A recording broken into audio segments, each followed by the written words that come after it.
देखिए, इस वीडियो में प्रकाश से लाइट से 50 ऑब्जेक्टिव क्वेश्चन है, जो कि 12th बोर्ड एग्जाम के साथ साथ मैट्रिक बोर्ड एग्जाम में भी बहुत इंपॉर्टेंट क्वेश्चन ये सब है। तो आप लोग पूरा क्वेश्चन शुरू से अंत तक देखिएगा। अगर अच्छा लगे तो लाइक सब्सक्राइब कीजिएगा। तो देखते हैं पहला क्वेश्चन। पहला क्वेश्चन है, किस कारण से हवा का बुलबुला पानी के अंदर चमकता नजर आता है? पहला ऑप्शन है परावर्तन से, दूसरा है अपवर्तन से, तीसरा है विवर्तन से, चौथा है पूर्ण परावर्तन से। आप लोग देख लीजिए। पहला क्या है? परावर्तन। तो परावर्तन होगा नहीं। अपवर्तन भी नहीं होगा, क्योंकि अपवर्तन में होता है कि एक माध्यम से दूसरे माध्यम में किरण चला जाता है। विवर्तन भी नहीं होगा। तो हम लोग का सही आंसर कौन होगा? तो पूर्ण परावर्तन होगा। पहला का हम लोग का सही आंसर होगा पूर्ण परावर्तन। अब देखिए क्वेश्चन नंबर 2। क्वेश्चन नंबर 2 कह रहा है, थोड़ा देखिएगा यहाँ पर।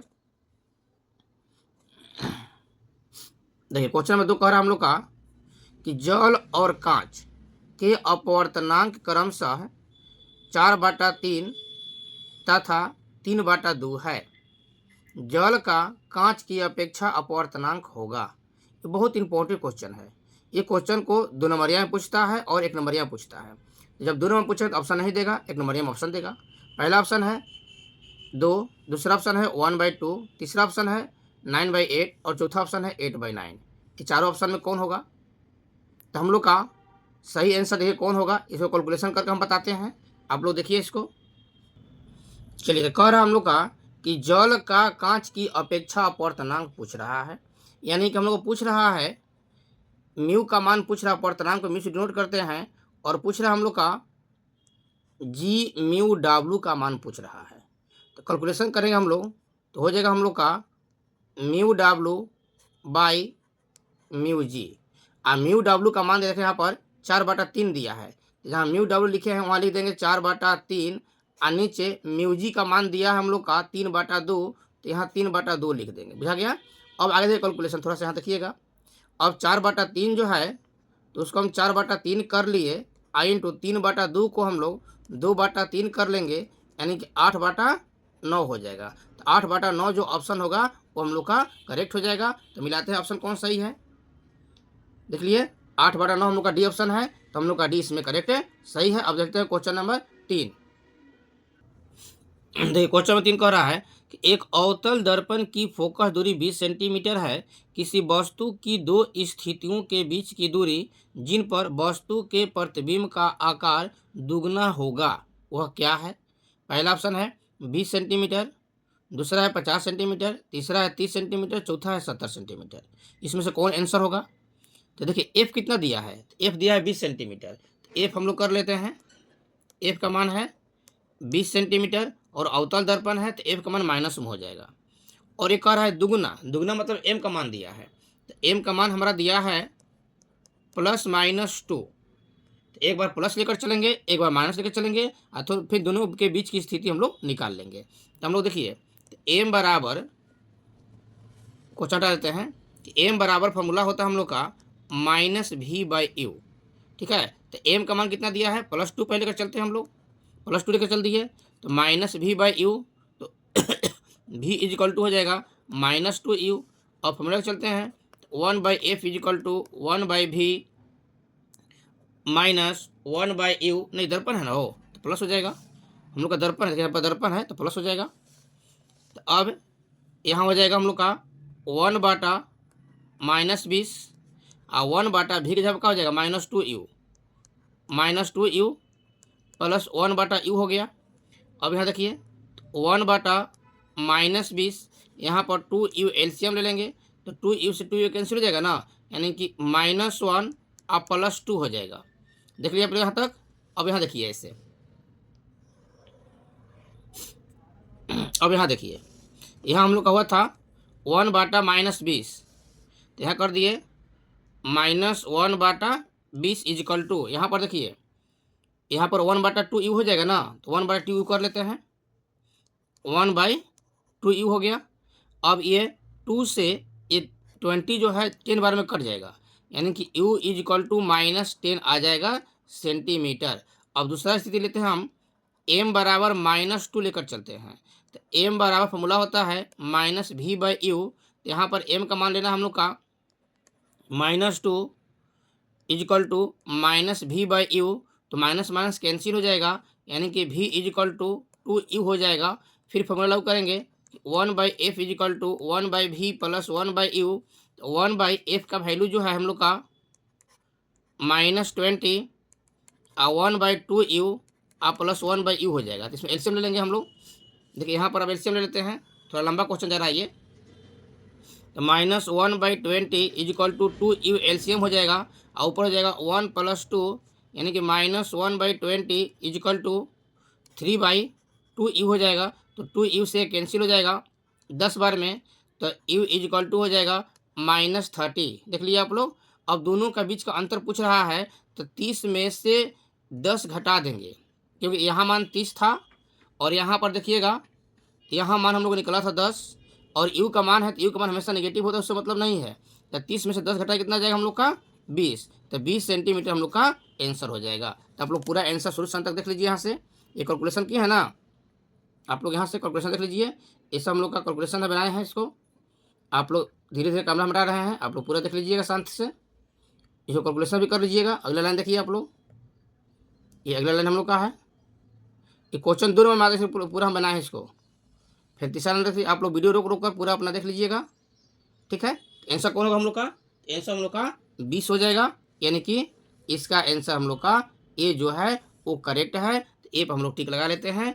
अब चलते हैं क्वेश्चन नंबर 4। देखिए 4 क्वेश्चन कह रहा है, जब प्रकाश कांच में प्रवेश करती है तो उसका तरंग दैर्ध्य पहला है घटता है, दूसरा है बढ़ता है, तीसरा है अपवर्तित रहता है, चौथा इनमें से कोई नहीं। तरंग दैर्ध्य पूछ रहा है, तो हम लोग जानते हैं, यहाँ पर हिंट देखिएगा कि अपवर्तनांक समानुपात होता है 1/तरंग दैर्ध्य, ठीक है। तो जैसे जैसे तरंग दैर्ध्य का स्थिति होगा वो क्या होगा, वैल्यू घटेगा, क्योंकि बाटा में है।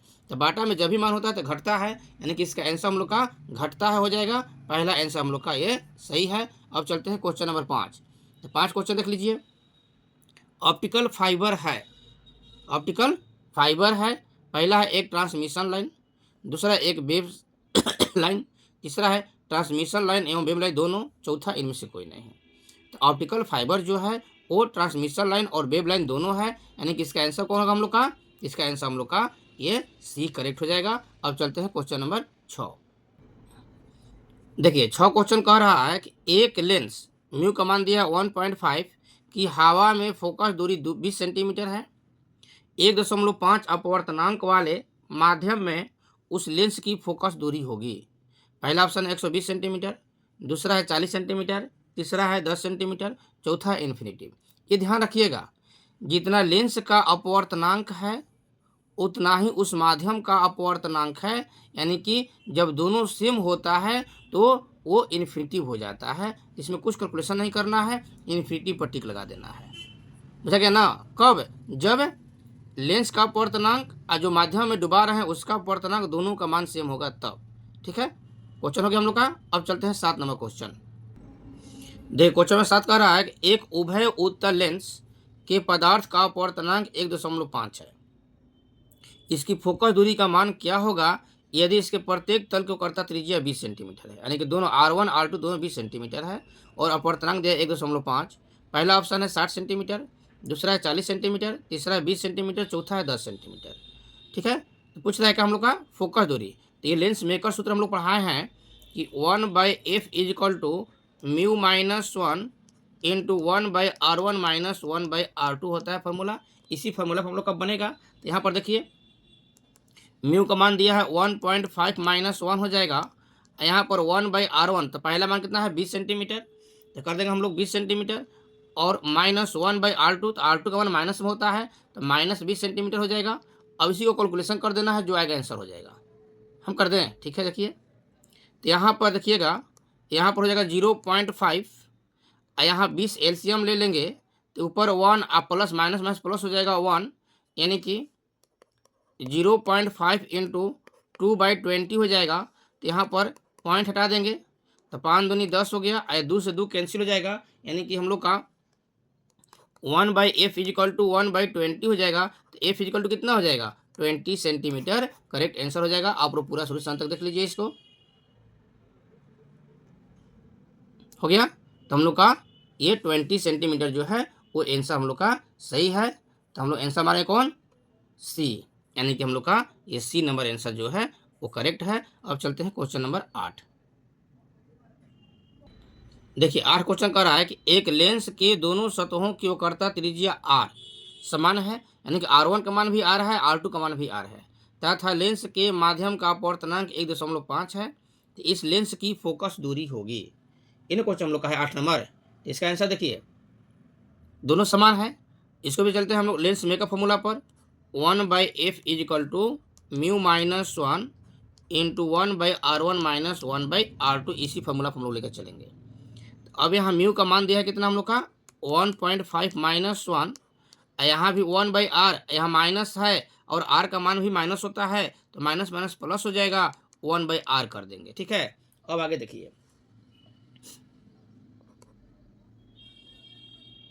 देखिए 1/a वाला हम लोग का 0.5 हो जाएगा, और यहाँ पर r एलसीएम ले लेंगे तो ऊपर 1 + 1 हो जाएगा ना, यानी कि 2 हो जाएगा ऊपर, तो यहाँ पॉइंट हटा देते हैं, पॉइंट हट गया, तो 5 दूनी 10 और ये 2 से 2 कैंसिल हो जाएगा, यानी कि 1/f = 1/r। तो f = क्या हो जाएगा, f = हो जाएगा r, और प्लस माइनस में हो सकता है r, इसलिए हम लोग का ये ऑप्शन प्लस माइनस r वाला सही है। तो आप लोग आंसर मिला लीजिए।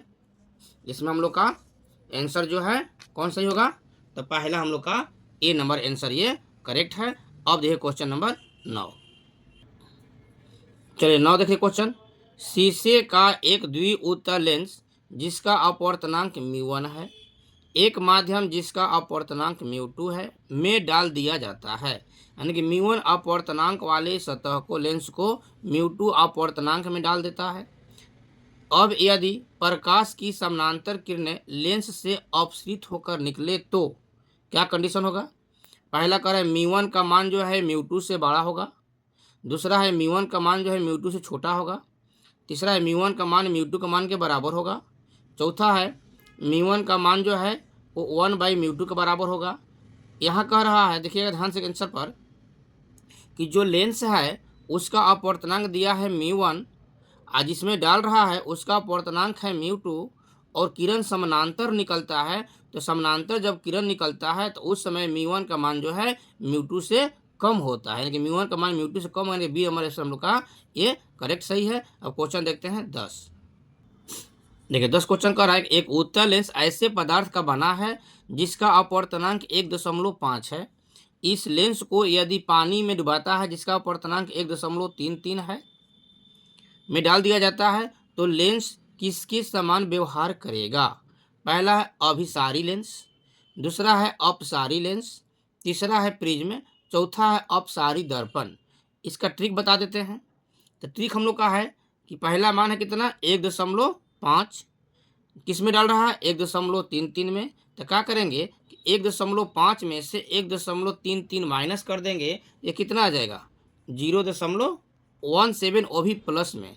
तो जब प्लस में आ गया मतलब क्या है, ये उत्तल लेंस है, प्लस में आ गया तो उत्तल लेंस है, अगर माइनस में आता तो अवतल लेंस हो गया, यानी कि इसका आंसर कौन हो जाएगा अभिसारी लेंस, क्योंकि अभिसारी लेंस ही उत्तल लेंस बनता है। इसका बनाने का ट्रिक हम लोग का यही है कि पहला मान में से जो लेंस है उसमें से जिसमें डाल रहा है उसको घटा देंगे, जो आएगा हमारा करेक्ट आंसर हो जाएगा। ठीक ना। अब ये क्वेश्चन नंबर 11 है।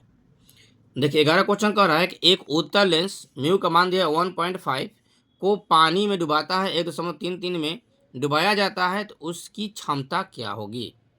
पहला ऑप्शन है बढ़ जाता है, दूसरा ऑप्शन है घट जाता है, तीसरा ऑप्शन कोई परिवर्तन नहीं होता है, चौथा इनमें से कोई नहीं। ये ध्यान रखिएगा कि जब उत्तल लेंस को पानी में डुबाया जाता है तो उसका फोकस दूरी बढ़ता है। उत्तल लेंस को पानी में डुबाते हैं तो फोकस दूरी बढ़ता है। कभी कभी क्वेश्चन कितना बढ़ता है, तो आंसर मिलेगा 4 गुना बढ़ जाता है। जब उत्तल लेंस को पानी में डुबाते हैं तो उसकी फोकस दूरी 4 गुना बढ़ जाता है। लेकिन यहाँ क्वेश्चन है कि क्षमता पूछ रहा है, क्या पूछ रहा है, क्षमता पूछ रहा है। फोकस दूरी बढ़ता है लेकिन क्षमता घटता है, फोकस दूरी बढ़ता है, क्षमता का होता है घटता है, यानी कि इसका आंसर कौन हो जाएगा हम लोग का, ये बी नंबर करेक्ट सही आंसर हो जाएगा। बुझा गया। अब चलिए क्वेश्चन नंबर 12 है। देखिए 12 क्वेश्चन है, दो लेंस जिनकी क्षमता -15 डायोप्टर है और +5 डायोप्टर है, को संयुक्त करने पर संयोजन की फोकस दूरी होगी। पहला ऑप्शन है -20 सेंटीमीटर, दूसरा है -10 सेंटीमीटर, चौथा है 10 सेंटीमीटर, तीसरा 10 सेंटीमीटर है, चौथा इनमें से कोई नहीं। तो देखिए क्षमता दिया है, ये P1 का मान हो जाएगा, ये P2 का मान हो जाएगा। पहले P निकाल लो, तो P इज इक्वल टू होता है P1 माइनस P2, फॉर्मूला हो गया। तो P1 का मान कितना है -15, इसका मान कितना है हम लोग का, देखिए 12 क्वेश्चन कर रहा है कि दो लेंस जिनकी क्षमता -15 डायोप्टर है और 5 डायोप्टर है, उसको संयुक्त करने पर संयोजन की फोकस दूरी होगी। तो पहले P निकाल लेते हैं। तो P इज इक्वल टू होता है P1 प्लस P2।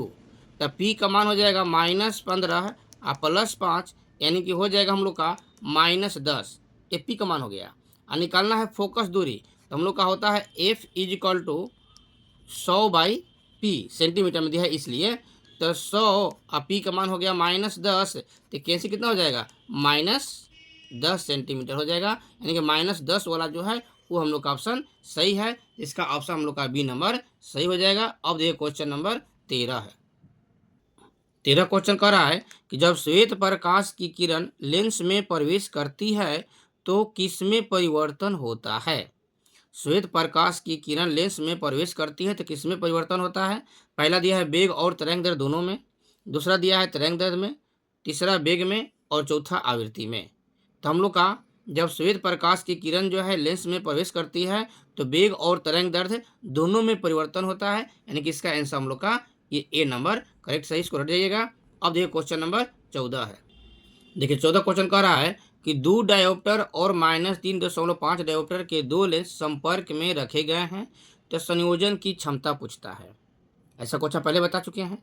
क्षमता पूछ रहा है तो P पूछ रहा है, तो P बराबर होता है P1 प्लस P2।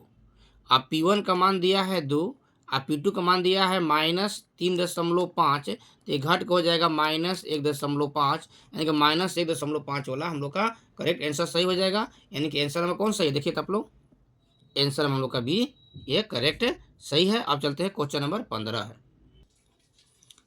चलिए 15 क्वेश्चन का, यदि समान फोकस दूरी f के दो अभिसारी लेंस एक दूसरे के संपर्क में रखे हों तब संयोजन की फोकस दूरी होगी। ये बहुत बार थ्योरी बता चुके हैं। पहला ऑप्शन दिया है f, दूसरा दिया है 2f, तीसरा है f/2 और चौथा है 3f। समान रखा हुआ है, कौन आंसर होगा, हाँ सही बता रहे हैं, ये f/2 वाला हम लोग का सही आंसर हो जाएगा। ये बहुत बार थ्योरी बता चुके हैं, इस आंसर को आप लोग रट जाइएगा। अब ये क्वेश्चन नंबर अगला हम लोग का, देखिए 16 कह रहा है कि लेंस द्वारा कितने प्रतिबिंब बनेंगे यदि वस्तु को मुख्य अक्ष पर रखा जाता है। ये देखिए ये हमारा मुख्य अक्ष है, ये वाला हमारा मुख्य अक्ष है और ये लेंस है। तो ध्यान रखिएगा कि लेंस का अपवर्तनांक जो है ये जी कितना है हम लोग का 3 है ना, ये 3 हम लोग का प्रतिबिंब बनेगा। कितना बनेगा, 3 प्रतिबिंब बनेगा। इससे कोई मतलब नहीं, इधर से मतलब है, यानी कि ऑप्शन हम लोग का बी इसमें करेक्ट सही है। ये भी क्वेश्चन बहुत बार पूछा है, इसको आप लोग याद कर जाइएगा। अब चलते हैं क्वेश्चन नंबर 17। 17 क्वेश्चन कह रहे हैं खगोलीय दूरबीन में अंतिम प्रतिबिंब होता है। खगोलीय दूरबीन में अंतिम प्रतिबिंब कह रहा है, यानी कि नेत्रिका द्वारा कह रहा है। पहला ऑप्शन है वास्तविक और सीधा, दूसरा ऑप्शन हम लोग का है वास्तविक और उल्टा, तीसरा ऑप्शन है काल्पनिक और उल्टा, चौथा है काल्पनिक और सीधा। तो बताएं थ्योरी में भी कि खगोलीय दूरबीन में अंतिम प्रतिबिंब जो बनता है वो काल्पनिक और उल्टा बनता है, काल्पनिक और उल्टा बनता है, यानी कि इसका आंसर हम लोग का ये सी नंबर सही हो जाएगा। वास्तविक सीधा नहीं बनता है, वास्तविक उल्टा नहीं बनता है, काल्पनिक सीधा नहीं बनता है, बनता है काल्पनिक उल्टा। ये खगोलीय दूरबीन में हम पढ़ा चुके हैं। अब देखिए क्वेश्चन नंबर 18 है कि सामान्य संयोजन में खगोलीय दूरबीन की लंबाई होगी। तो बताए थे हम थ्योरी में अच्छा से कि सामान्य संयोजन जब कहता है तो खगोलीय दूरबीन की लंबाई जो होता है वो FO प्लस FE होता है, जिसको हम लोग अपना बोलचाल की भाषा में फोफी कहते हैं। FO प्लस FE यानी कि फोफी, यानी कि हम लोग का 18 का डी नंबर आंसर सही है। ये सब लड़का लोग रटा चुके हैं, इसको ध्यान से देख लीजिएगा, ये आंसर हम लोग का आता है। अब देखिए क्वेश्चन नंबर 19। देखिए 19 क्वेश्चन का रहेगा 4 डायोप्टर क्षमता के अभिसारी लेंस एक सरल सूक्ष्मदर्शी के समान इस्तेमाल किया जाए तो इसकी आवर्धन क्षमता क्या होगी। 4 डायोप्टर है, आवर्धन क्षमता पूछ रहा है, तो P का मान दिया तो पहले F निकाल लेते हैं। तो हम लोग जानते हैं कि F is equal to 100/P होता है, यानी कि 100/4 हो जाएगा। तो आंसर कितना हो जाएगा, ये 25 हो जाएगा। अब आवर्धन क्षमता पूछ रहा है एम, तो एम इज इक्वल टू होता है 1 प्लस डी बाई एफ। तो 1 प्लस डी का मान हो गया 25 और एफ का मान भी हो गया 25। तो 25 कैंसिल हो जाएगा 1 बार में, और 1 1 का हो जाएगा 2 हो जाएगा, यानी कि इसका आंसर कौन हो जाएगा हम लोग का 2, यानी कि ये सी नंबर आंसर हम लोग का इसका करेक्ट हो जाएगा। अब चलते हैं क्वेश्चन नंबर 20। देखिए 20 क्वेश्चन कह रहा है कि जब हम किसी वस्तु को देखते हैं तो रेटिना पर बनने वाला प्रतिबिंब कैसा होता है। जब किसी वस्तु को देखते हैं तो रेटिना पर कैसा बनता है। पहला ऑप्शन है वास्तविक और सीधा, दूसरा है वास्तविक और उल्टा, तीसरा है काल्पनिक और सीधा, चौथा है काल्पनिक और उल्टा। तो रेटिना पर जो प्रतिबिंब बनता है, बताए थे मानव नेत्र में कि रेटिना पर जो प्रतिबिंब बनता है वो वास्तविक और उल्टा बनता है, वास्तविक और उल्टा बनता है।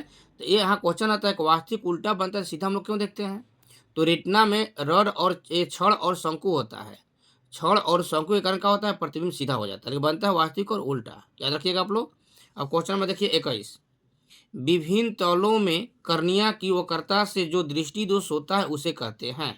कर्निया की वक्रता से, तो कर्निया की वक्रता से जो दृष्टि दोष होता है क्या होता है। पहला ऑप्शन दिया है निकट दृष्टि, दूसरा है दीर्घ दृष्टि, तीसरा है अबिंदुकता और चौथा है जरा दृष्टि। तो कर्निया के कारण होता है हम लोग का निकट दृष्टि, यानी कि 21 का ए नंबर हम लोग का आंसर सही है। अब क्वेश्चन नंबर देखिए 22। देखिए ये 22 क्वेश्चन हम लोग का बहुत इंपॉर्टेंट है। ये 2 नंबर में पूछता है और 1 नंबर में पूछता है, इसका आंसर रखिएगा। दोनों पूछे तो बनाना है। कह रहा है एक व्यक्ति 1 मीटर से कम दूरी पर स्थित वस्तुओं को साफ साफ नहीं देख सकता है। 25 सेंटीमीटर तक की वस्तुओं को साफ साफ देखने के लिए उसे वैसा लेंस लगाना चाहिए जिसकी क्षमता कितना होगी। पहला दिया है 3 डायोप्टर, दूसरा 1.5 डायोप्टर, तीसरा है -3, चौथा है -1.5 डायोप्टर। ये क्वेश्चन बहुत बार पूछ चुका है, इसका कैलकुलेशन आप लोग देख लीजिए। देखिए यहाँ पर कैलकुलेशन से कर दिए हैं, ध्यान रखिएगा कि भी का मान दिया है -1 मीटर, देखा है ना भी। तो 1 मीटर को सेंटीमीटर में चेंज करें 100 सेंटीमीटर हो गया, और यू का मान है -25 सेंटीमीटर। अब इस फार्मूला से 1/f = 1/v - 1/u फार्मूला से हम लोग यहाँ पर f का मान निकाल लिए हैं, ध्यान रखिएगा। तो f का मान कितना आ गया हम लोग का 100/3 f का मान आ गया। अब p निकालेंगे तो p = होता है 100/f, यानी कि 100/f का मान 100/3 कर देगा, 3 ऊपर चल जाएगा, यानी कि 3 डायोप्टर आंसर हो जाएगा। तो आप लोग ये पूरा अपना यहाँ से यहाँ तक सही सही देख लीजिएगा। अगर बनाने के लिए आएगा तो आप लोग 2 नंबरिया क्वेश्चन बनाकर दिखा दीजिएगा, नहीं तो ऑप्शन वाला आएगा तो आप लोग 3 डायोप्टर आंसर आप लोग याद रखिएगा। इसका आंसर हम लोग का हो जाएगा 3 डायोप्टर, यानी कि ए नंबर आंसर इसका हम लोग का सही है। अब क्वेश्चन चलते हैं 23 पर। देखिए 23 क्वेश्चन कह रहा है एक मनुष्य अपने चश्मे के लेंसों को फ्रेम में घुमाता है और पाता है कि समंजन गड़बड़ा गया है। इसे पता चलता है कि जिस प्रकार का दृष्टि दोष है वह है। पहला ऑप्शन है निकट दृष्टि, दूसरा है एस्टिग्मेटिज्म, तीसरा है ज़्यादा दूरदर्शिता, चौथा है दीर्घ दृष्टि। ठीक है, इसमें बता रहा है कि एक मनुष्य जो है अपने चश्मे के लेंसों को फ्रेम में घुमाता है और पाता है कि समंजन जो है वो गड़बड़ा गया है। तो इसके लिए हम लोग का जो होगा वो एस्टिग्मेटिज्म होगा। एस्टिग्मेटिज्म हम लोग का इसमें सही हो जाएगा, याद रखिएगा अपना आंसर। अब चलते हैं क्वेश्चन नंबर 24। देखिए क्वेश्चन नंबर 24 हम लोग यहाँ पर है, एक दीर्घ दृष्टि वाले व्यक्ति को आवश्यकता होगी, यानी कि जो दीर्घ दृष्टि वाला व्यक्ति है वो कौन सा लेंस का उपयोग करता है। तो बताए थे कि निकट दृष्टि वाला जो है वो अवतल लेंस का उपयोग करता है और दीर्घ दृष्टि जो है वो उत्तल लेंस का उपयोग करता है, यानी कि इसका आंसर हम लोग का हो जाएगा उत्तल लेंस हम लोग का एक करेक्ट आंसर हो जाएगा 24 का। अब चलते हैं क्वेश्चन नंबर 25। देखिए 25 क्वेश्चन का है कि समान आंख के लिए स्पर्श दृष्टि की न्यूनतम दूरी है। तो समान आंख के लिए स्पर्श दृष्टि की न्यूनतम दूरी होता है कितना, बताए थे ना 25 सेंटीमीटर होता है, यानी कि 100 सेंटीमीटर नहीं होगा, 50 सेंटीमीटर नहीं होगा, 25 मीटर नहीं होगा, ठीक ध्यान रखिएगा 25 सेंटीमीटर होगा, यानी कि इसका आंसर हम लोग का 25 का ये 25 सेंटीमीटर, यानी कि डी नंबर आंसर सही है। अब ये क्वेश्चन नंबर 26, तरंग दर्द के बढ़ने के साथ अपवर्तनांक का मान क्या होता है। ऐसा क्वेश्चन पीछे बता चुके हैं कि जब तरंग दर्द बढ़ता है तो उसका अपवर्तनांक क्या होगा। ये क्वेश्चन हम लोग का 26 नंबर है। तो तरंग दर्द का अपवर्तनांक क्या होता है, घटता है, यानी कि आंसर हम लोग का बी नंबर ये करेक्ट सही हो जाएगा। अब चलते हैं क्वेश्चन नंबर 27। 27 कह रहा है छोटे आपतन कोण के लिए म्यू अपवर्तनांक वाले पतले प्रिज्म का न्यूनतम विचलन कोण होता है। तो न्यूनतम विचलन कोण ये भी लिखवाए हैं, याद करवाए हैं। तो न्यूनतम विचलन कोण होता है हम लोग का बताए थे कि म्यू -1 × ए न्यूनतम विचलन कोण का ये मान होता है। तो इसमें ऑप्शन में कौन सा हो जाएगा, देखिए तो आप लोग बी नंबर, ठीक है, हम लोग का बी नंबर से याद रखिएगा इसको कि म्यू माइनस वन इंटू ए होता है, ये ऐसा याद रखिएगा। अब चलिए क्वेश्चन नंबर 28। देखिए 28 क्वेश्चन कह रहा है कि प्रकाश के रैले प्रकीर्णन में प्रकीर्णित प्रकाश का परिमाण तरंग दैर्ध्य के समानुपाती होता है। तो ये रैले प्रकीर्णन हम लोग पढ़े हुए हैं कि तरंग दैर्ध्य के फोर्थ पावर के समानुपाती होता है। यानी कि पहला ऑप्शन है ये नहीं होगा, दूसरा ऑप्शन नहीं होगा, तीसरा नहीं होगा, ये हो जाए 1/4 के रूप में होता है। ये रैले प्रकीर्णन के अनुसार होता है, 1/10⁴ होता है, ठीक ना। यानी कि ऑप्शन हम लोग का ये डी सही हो जाएगा। इसको रट जाइएगा, ये बहुत आएगा क्वेश्चन हम लोग का। अब क्वेश्चन नंबर है 29 क्वेश्चन है, प्रिज्म द्वारा उत्पन्न स्पेक्ट्रम में लाल रंग के लिए प्रकाश का विचलन सबसे कम होता है क्योंकि उसकी चाल, पहला ऑप्शन है सभी रंगों के प्रकाश से अधिक होता है, दूसरा सभी रंगों के प्रकाश से कम होता है, तीसरा है सभी रंगों के प्रकाश की औसत चाल के बराबर होता है, चौथा इनमें से कोई नहीं। तो बता है कि लाल रंग जो है इसका विचलन सबसे कम होता है क्योंकि सभी रंगों के प्रकाश से अधिक होता है, इसकी चाल जो होता है प्रकाश में सबसे अधिक होता है। यानी कि ऑप्शन हमारा ये ए सही हो जाएगा, ये याद रखिएगा। अब चलते हैं क्वेश्चन नंबर 30 पर। 30 कह रहा है कि प्रकाश के तरंग गति सिद्धांत द्वारा किसकी व्याख्या नहीं होती है। प्रकाश के तरंग गति सिद्धांत द्वारा किसकी व्याख्या नहीं होती है। पहला ऑप्शन हम लोग का है परावर्तन, तो परावर्तन की व्याख्या होता है। दूसरा अपवर्तन, तो अपवर्तन की व्याख्या होता है। तीसरा है प्रकाश विद्युत उत्सर्जन, तो प्रकाश विद्युत उत्सर्जन का नहीं होता है, ध्रुवण का भी होता है। यानी कि आंसर हम लोग का सी ये सही है। अब चलते हैं क्वेश्चन नंबर 31 पर। 31 क्वेश्चन है, प्रकाश की किरण जब एक माध्यम से दूसरे माध्यम में गमन करती हो तो निम्न में से कौन नहीं बदलता है। पहला है आवृत्ति, दूसरा है अपवर्तनांक, तीसरा है वेग, चौथा है तरंग दैर्ध्य। कहते हैं कौन नहीं बदलता है, तो उसका जो फ्रीक्वेंसी है, आवृत्ति है, वो नहीं बदलता है। यानी कि आंसर हम लोग का इसका ए नंबर करेक्ट सही है। इसको भी आप लोग याद रखिएगा। यानी कि सब क्वेश्चन आप लोग को याद रखना है। 50 क्वेश्चन है लाइट से, और ये क्वेश्चन जो है हम लोग का 12th बोर्ड एग्जाम और 10th बोर्ड एग्जाम दोनों के लिए बहुत इंपॉर्टेंट है। अब चलिए क्वेश्चन नंबर 32 देख लीजिए। यहीं पर 32 है, दो प्रकाश स्रोत काला संबंध है यदि ये जो तरंग उत्पन्न करते हैं वे हैं, पहला है एक समान तरंग दैर्ध्य के, दूसरा है एक समान वेग के, तीसरा है एक समान तरंग दैर्ध्य के, चौथा है तरंगार के, चौथा है निश्चित कालांतर के। इसमें हम लोग का क्वेश्चन दो प्रकाश स्रोत काला संबंध जब होता है तो निश्चित कालांतर के होता है। यानी कि ऑप्शन हम लोग का डी इसमें सही है। अब चलते हैं क्वेश्चन नंबर 33 कह रहा है, क्वेश्चन नंबर 33 विनाशी व्यतिकरण के लिए पथांतर बराबर होता है। तो जब भी ध्यान रखिएगा कि विनाशी व्यतिकरण कहेगा तो बाटा में हो जाएगा, और रचनात्मक व्यतिकरण कहेगा तो मल्टीप्लाई में रहेगा, गुना में रहेगा। तो यहाँ पहला में लेमडा एन लेमडा, तो ये क्या है रचनात्मक है। 2n+1 इंटू लेमडा/2, तो ये बाटा में हो गया ना, तो ये हमारा विनाशी हो जाएगा। ये ध्यान रखिएगा, जब विनाशी कहेगा तो बाटा में हो जाएगा। यानी कि आंसर हम लोग का इसमें ये बी नंबर करेक्ट सही है, बाकी सोचना नहीं है। अब चलते हैं क्वेश्चन नंबर 34 पर। देख लीजिए यहीं पर 34 हम लोग 34 नंबर क्वेश्चन है कि एक पतले फिल्म के रंग का कारण है। पतले फिल्म के रंग का कारण है, पहला ऑप्शन है प्रकीर्णन, दूसरा है व्यतिकरण, तीसरा है वर्ण विक्षेपण, चौथा है विवर्तन। तो पतले फिल्म के रंग का कारण है, तो रंग का मेन कारण होता है हम लोग का व्यतिकरण। यानी कि आंसर हम लोग का इसमें बी सही हो जाएगा। अब चलते हैं क्वेश्चन नंबर 35। ये हम लोग का जो 35 क्वेश्चन ये फार्मूला है, ये फार्मूला बहुत हम लोग नमिकर बना चुके हैं। तो क्वेश्चन देखते हैं, यदि प्रकाश का तरंग दैर्ध्य लेमडा है, दो काला संबंध स्रोतों के बीच की दूरी स्मॉल डी है तथा पर्दा एवं स्रोत के बीच की दूरी कैपिटल डी है, तो व्यतिकरण फ्रिंजों की चौड़ाई निम्नलिखित संबंध से दी जाती है। ये फॉर्मूला बताए हुए हैं। पहला ऑप्शन है लेमडा/डी स्मॉल डी नहीं होगा, small D by lambda capital D भी नहीं होगा। यानी कि lambda capital D by small D, ये हम लोग का सही आंसर है। इस पर बहुत नंबर का हम लोग बना चुके हैं, इसके विशेष जानकारी लेना जरूरी नहीं है। हम लोग का आंसर है lambda capital D by small D, यानी कि इसमें हम लोग का सी नंबर आंसर सही है। अब चलते हैं क्वेश्चन नंबर 36। देखिए 36 क्वेश्चन कह रहा है, व्यतिकरण करते दो प्रकाश तरंगों की त्रिज्याएं 9:4 के अनुपात में है, अधिकतम और न्यूनतम तीव्रताओं का अनुपात है।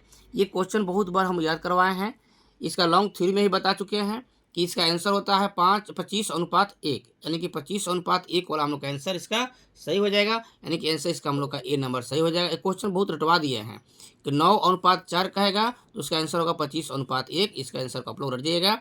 अब चलते हैं क्वेश्चन नंबर 37 पर। देखिए 37 क्वेश्चन भी थ्योरी बता दिए हैं। दो काला संबंध एक वर्ण प्रकाश पुंज जिनकी त्रिज्याओं का अनुपात 1:4 है, एक दूसरे पर अध्यारोपित है। महत्तम और न्यूनतम त्रिज्याओं का अनुपात पूछ रहा है। महत्तम और न्यूनतम त्रिज्याओं का अनुपात पूछ रहा है। ये भी लॉन्ग क्वेश्चन बता चुके हैं, यानी कि इसका आंसर हम बताए हैं कि 9:1 होता है। 1:4 है तो इसका आंसर होता है 9:1। इस आंसर को अपना रट जाइएगा, क्योंकि समय हम लोग के पास बहुत कम है, एग्जाम नज़दीक है, तो पूरा लंबा लंबा थ्योरी बता नहीं रहे हैं, क्योंकि पहले क्लास में बता चुके हैं। यानी कि इसका आंसर आप लोग रख जाइएगा 9:1। यहाँ ध्यान रखिएगा 1:4 है तो 9:1 याद रखिएगा। बुझा गया। आगे चलते हैं क्वेश्चन नंबर 38। देखिए 38 क्वेश्चन हम लोग न्यूमेरिकल इसको भी थ्योरी बताए हैं, तो जो क्वेश्चन लॉन्ग थ्योरी बता दिए हैं उसका सोल्यूशन नहीं बता रहे हैं, उसका आप लोग आंसर हट जाइएगा, क्योंकि ये सब ऐसा क्वेश्चन है कि नंबर हटाने जो नंबर है वही नंबर रहता है, ठीक ना। तो यंग के द्विछिद्र प्रयोग में स्लिट की चौड़ाई 1 mm दिया है, स्लिट के पर्दे की चौड़ाई 1 मीटर दिया है। यदि प्रकाश का तरंग 6000 एंगस्ट्रॉम हो तो फ्रिंज की चौड़ाई पूछ रहा है। पहला 0.4 नैनोमीटर, दूसरा है 0.5 नैनोमीटर, तीसरा 0.6 नैनोमीटर, चौथा 0.8 नैनोमीटर। ध्यान रखिएगा ये जो 6000 है ना, यही हमारा खाली हट जाएगा, क्योंकि यहाँ देखिए ये मिलीमीटर में है तो उसको मीटर में चेंज करेंगे, कैलकुलेशन करेंगे तो सब पॉइंट कैंसिल हो जाएगा, और नैनोमीटर में हमारा 0.6 नैनोमीटर हो जाएगा। इस आंसर को भी आप लोग रट जाइएगा, एक क्वेश्चन बहुत बार पूछा हुआ है 1 नंबर या क्वेश्चन में। अब चलते हैं क्वेश्चन नंबर 39। देखिए 39 क्वेश्चन हम लोग देखेंगे अब 39।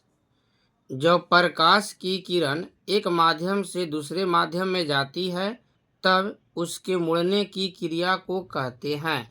ये थ्योरी में बताए हैं, लिखवाए भी हैं कि जब प्रकाश किरण एक माध्यम से दूसरे माध्यम में जाती है तो उसके मुड़ने की क्रिया को प्रकाश का अपवर्तन कहते हैं। यानी कि इसका आंसर हम लोग का हो जाएगा प्रकाश का अपवर्तन, यानी कि वर्ण विक्षेपण नहीं होगा, विवर्तन नहीं होगा, परावर्तन नहीं होगा, ये अपवर्तन हम लोग का बी नंबर आंसर ये सही है। अब चलते हैं क्वेश्चन नंबर 40। देखिए 40 कह रहा है प्रकाश किरण के तीखे कोर पर मुड़ने की घटना को कहते हैं। तो प्रकाश किरण के तीखे मोड़ पर मुड़ने की घटना को क्या कहते हैं? पहला ऑप्शन है अपवर्तन, तो अपवर्तन तो मुड़ने की घटना को कहते हैं, लेकिन एक माध्यम से दूसरे माध्यम में जाता है तब। दूसरा है विवर्तन, तीसरा है व्यतिकरण, चौथा है ध्रुवण। इसमें आंसर हो जाएगा हम लोग का विवर्तन, सही आंसर हम लोग का हो जाएगा। अब देखो क्वेश्चन नंबर 41 क्वेश्चन है 41। फ्रेनेल दूरी जेडेफ का मान होता है, ये थ्योरी में बताए हुए हैं कि फ्रेनेल दूरी जेडेफ का मान होता है a² यानी कि इसका आंसर हम लोग का बी नंबर करेक्ट सही है। आप लोग आंसर याद करते जाइएगा, अब बनाने का समय नहीं, अब याद करने का समय है, ठीक है। अब चलते हैं क्वेश्चन नंबर 42। देखिए 42 क्वेश्चन कहता है कि प्रकाश तरंगों की प्रकृति होती है।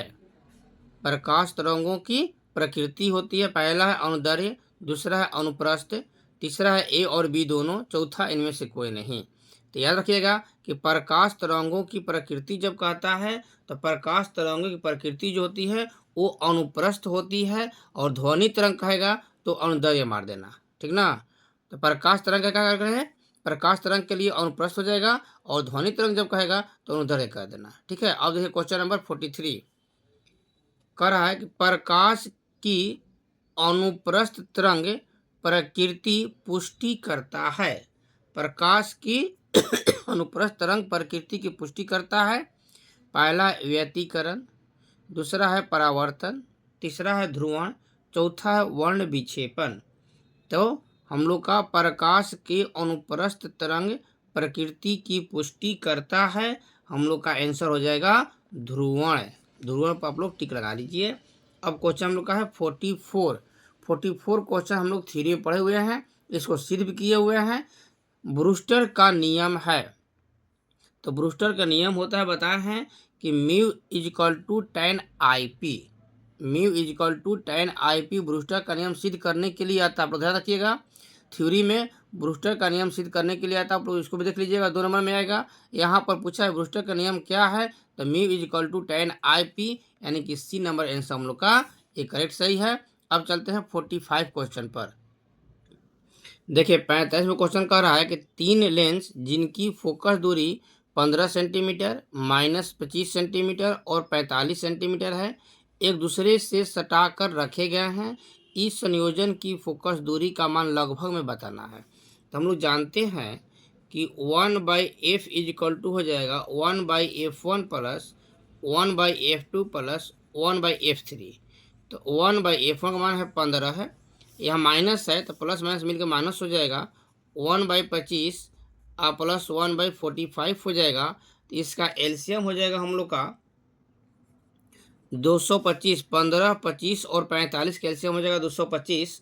तो 15 से चल जाएगा 15 बार में, माइनस यहाँ ये 25 से चल जाएगा 9 बार में, प्लस 45 से चल जाएगा 5 बार में, यानी कि यहाँ पर हम लोग का हो जाएगा ऊपर में 11 और नीचे में 225। 1/f इज इक्वल टू ये मान होगा, तो f इज इक्वल टू करेंगे तो 225/11 हो जाएगा। पॉइंट में लाएंगे तो 20.4 हो जाएगा। तो 20.4 मतलब क्या, 20 आंसर आएगा लगभग में, यानी कि ऑप्शन हम लोग का कौन सही है देखिए आप लोग।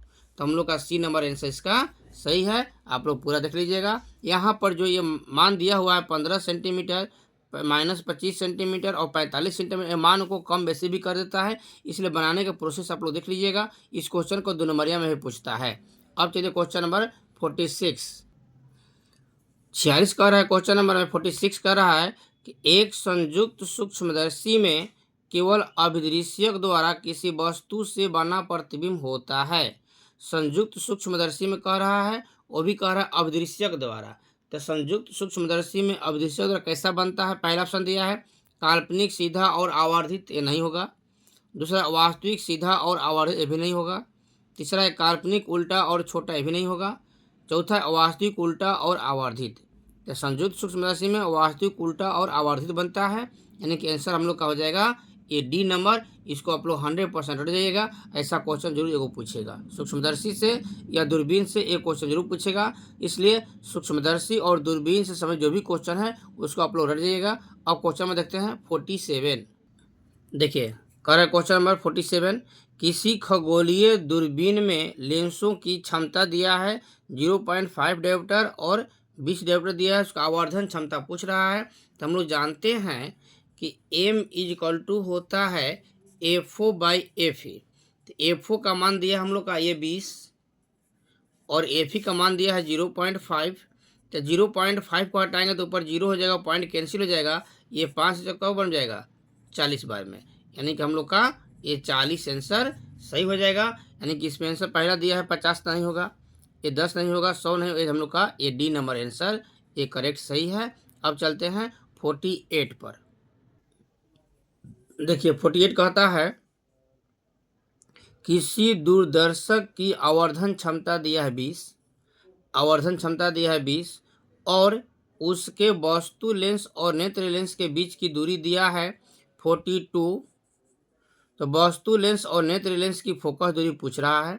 ये ऑप्शन दिया पहला 20 सेंटीमीटर 2.1 सेंटीमीटर, दूसरा है 40 2 सेंटीमीटर, तीसरा है 40 सेंटीमीटर 20 सेंटीमीटर, चौथा 2 सेंटीमीटर और 40 सेंटीमीटर।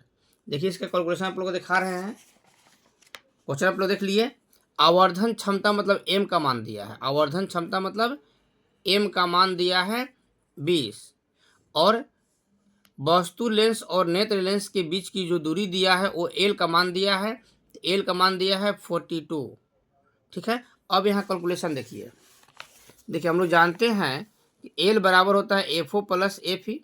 l का मान दिया है 42, FO प्लस FE कर देंगे, इसको इक्वेशन फर्स्ट मान लेते हैं।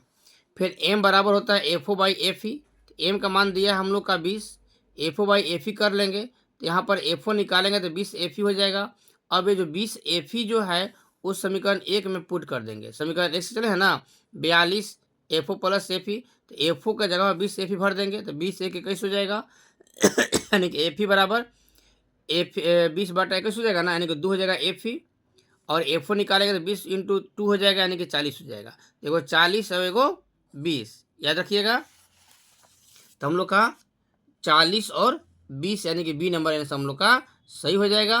क्योंकि कह रहा है कि नेत्र लेंस वस्तु लेंस की पूछ रहा है फोकस दूरी, तो वस्तु लेंस का फोकस दूरी हो जाएगा हम लोग का 40 सेंटीमीटर और नेत्र लेंस का हो जाएगा 2 सेंटीमीटर, यानी कि हम लोग का ये बी नंबर आंसर करेक्ट सही है।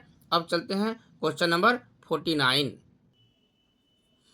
चलिए 49 क्वेश्चन हम लोग का है कि एक दूरबीन के अवधि की फोकस दूरी दिया है 60 सेंटीमीटर, 20 गुना आवर्धन प्राप्त करने के लिए नेत्रिका की फोकस दूरी पूछ रहा है, यानी कि एम का मान दिया है, ध्यान रखिएगा। ये अवधि दिया है तो एफ ओ का मान दिया है 60 सेंटीमीटर और एम का मान दिया है 20 और एफ ई का मान पूछ रहा है, ठीक ना। तो एम इज इक्वल टू होता है F O by F E, यानी कि एम का मान है 20, एफ ओ का मान हम लोग का है 60 और ये हो गया एफ ई, यानी कि F E is equal to हो जाएगा 60/20, तो 20×3 = 60, यानी कि 3 सेंटीमीटर हम लोग का आंसर हो जाएगा। यानी कि इसका आंसर हो जाएगा हम लोग का ए बी नंबर 3 सेंटीमीटर हम लोग का करेक्ट सही है। आप लोग पूरा अपना सोल्यूशन भी देख लीजिएगा। अब चलते हैं क्वेश्चन नंबर 50। आप लोग को अगर ये वीडियो अच्छा लगे तो अपना दोस्तों में शेयर कीजिएगा कि वो लोग भी पढ़ लेगा तो लोग का भी अच्छा नंबर आ जाएगा। लाइक कीजिएगा, सब्सक्राइब कीजिएगा। तो देखिए 50 क्वेश्चन कर रहा है कि निकट दृष्टि वाली आंखें स्पष्ट दृष्टि के लिए व्यवहार करती है। तो निकट दृष्टि को लिए हम लोग बताए थे पहले हम लोग कि निकट दृष्टि के लिए अवतल लेंस और दूर दृष्टि के लिए उत्तल लेंस का व्यवहार करते हैं। या निकट दृष्टि कह रहा है यानी कि अवतल लेंस, यानी कि बी नंबर हम लोग का सही आंसर हो जाएगा। तो इस तरह से हम 50 क्वेश्चन पूरा कर दिए। आप लोग 50 क्वेश्चन शुरू से अंत तक देख लीजिएगा। लाइक कीजिएगा, सब्सक्राइब कीजिएगा, दोस्तों में शेयर कीजिएगा। अब अगले वीडियो में मॉडर्न फिजिक्स 50 क्वेश्चन डालेंगे। तो आप लोग यहाँ थोड़ा समझ लीजिए कि करेंट से हम 50 क्वेश्चन डाल चुके, मैग्नेट से 50 क्वेश्चन डाल चुके और ये लाइट से 50 क्वेश्चन इसमें है। और अगला हम लोग का मॉडर्न फिजिक्स 50 क्वेश्चन होगा, यानी कि टोटल हम लोग का 200 क्वेश्चन होगा। और एग्जाम में ध्यान रखिएगा कि एग्जाम में हम लोग का 70 क्वेश्चन पूछेगा ऑब्जेक्टिव, जिसमें 35 क्वेश्चन छोड़ देना है और 35 का आंसर देना है। तो हम लोग का 35 में मिल जाएगा। हमको जहाँ तक अपना विश्वास है कि 200 क्वेश्चन में आपका ये जो 35 क्वेश्चन जो देना है वो इससे टच कर जाएगा। इसलिए आप लोग 50-50-50-50 का जो मेरा 4 सेट है, आप लोग पूरा सेट को देखिए और आराम से एग्जाम में 35 क्वेश्चन मार कर आइए। ठीक है, धन्यवाद। अगले वीडियो में फिर मिलेंगे, तब तक के लिए धन्यवाद।